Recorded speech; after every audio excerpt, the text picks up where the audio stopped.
Bom, falando sobre a Aldir Blanc, né, a meu ver, ela traz dois grandes aprendizados para a classe artística e para os gestores públicos. Mas antes de falar deles, eu quero falar da origem da Aldir Blanc, porque é muito importante, como tudo, a gente saber a origem das coisas, né? A Aldir Blanc foi um projeto de lei construído no Congresso Nacional, através dos deputados federais e pelo Senado Federal, com uma ampla discussão com a classe artística nacional. Foram feitas várias webconferências com entidades de classe artística, discutindo como a lei tinha que ser construída, e depois de uma ampla discussão, ela foi votada no Congresso e depois publicada. E diga-se de passagem, ela foi aprovada por unanimidade. Não teve nenhum parlamentar que votou contra a Aldir Blanc. Isso é importante que se saliente. Ela foi publicada no dia 4 de junho e ela foi apenas regulamentada pelo governo federal em 18 de agosto. E só depois que ela foi regulamentada que o recurso começou a ser repassado para os estados. Foi criado um orçamento de 3 bilhões de reais, né, onde foi repassado aos estados e municípios, onde tinham basicamente ali uma espinha dorsal de 3 incisos que tinham que ser seguidos à risca. O primeiro era para pessoas físicas, trabalhadores da cultura, onde essas pessoas iriam receber um repasse mensal, uma espécie de um salário, por estarem, né, impedidas de trabalhar. O segundo inciso, inciso 2, era para coletivos e espaços culturais, para a manutenção deles, né, com as suas despesas, né, de água, luz, internet, enfim, aluguel.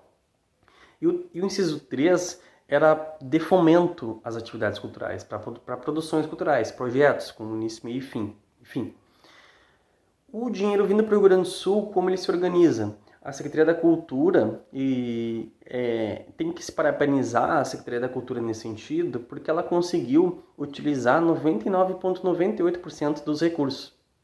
Importante salientar que a lei foi organizada no sentido que o Estado que não conseguisse utilizar o recurso, o dinheiro ia voltar para o governo federal.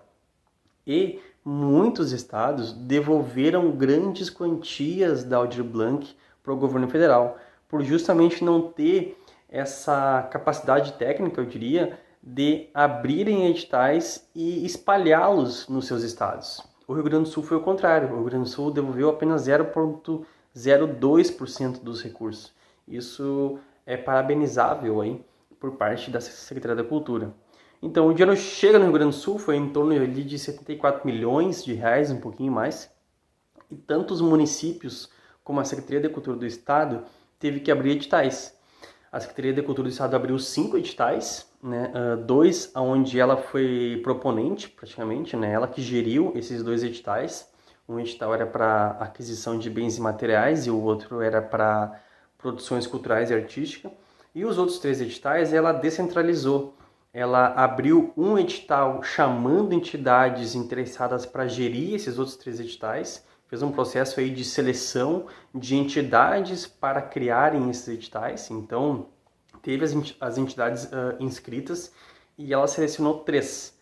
A CUFA, Central Única das Favelas, a Fundação Marco Polo e o Instituto Trocando Ideia, onde é que eles foram responsáveis aí de abrirem 3 editais que ainda estão em execução praticamente, onde teve que organizar o edital, abrir um processo de seleção público, ter todo aquele processo de avaliação, seleção, recurso, homologação final e executar, né, repassar o recurso para aqueles contemplados.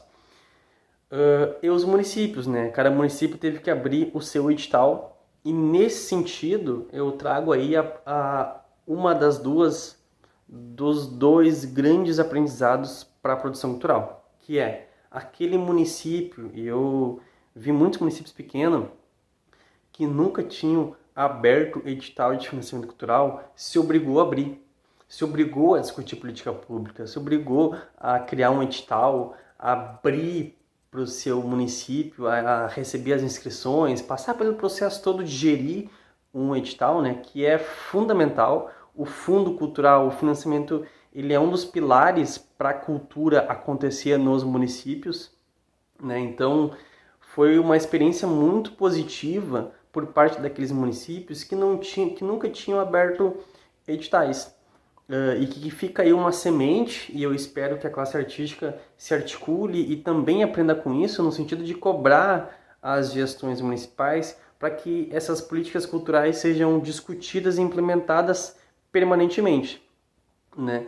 Porque se a gente vê, eu falei no vídeo anterior, o Plano Nacional de Cultura e o Sistema Nacional de Cultura, ele já prevê isso, ele já prevê que os municípios se organizem com um conselho, com uma secretaria, com um fundo cultural para financiar a cultura, obviamente, e com um plano de cultura. Então, quando o recurso da Aldir Blanc vem para os municípios, eles se obrigam a fazer isso, eles passam por uma experiência muito rica, no sentido de ir ao encontro do que prevê o plano de cultura e o Sistema Nacional de Cultura, né? Então, o primeiro aprendizado é esse, né, dos municípios passarem por essa experiência e também os trabalhadores da cultura daqueles municípios. E o segundo é justamente para aqueles artistas e para aquelas artistas que nunca tiveram essa experiência com edital, né?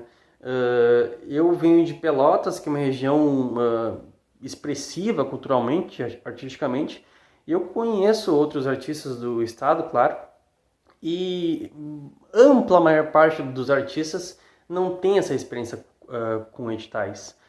Ampla maior parte dos artistas, é um grande problema da classe artística justamente esse, como financiar os seus trabalhos, né, para ser de fato criados, produzidos e oferecido às comunidades. É um gargalo, é um problema justamente a economia da cultura financiar os coletivos artísticos e os fazedores de cultura no nosso espaço. Então fica aí os dois aprendizados. Gestores públicos passaram por essa experiência e que essa experiência seja permanente, e aqueles trabalhadores da cultura que pegam dessa experiência e também que ela seja permanente para que a gente consiga aí ter mais financiamento cultural e mais cultura e arte espalhada e difundida por toda a sociedade.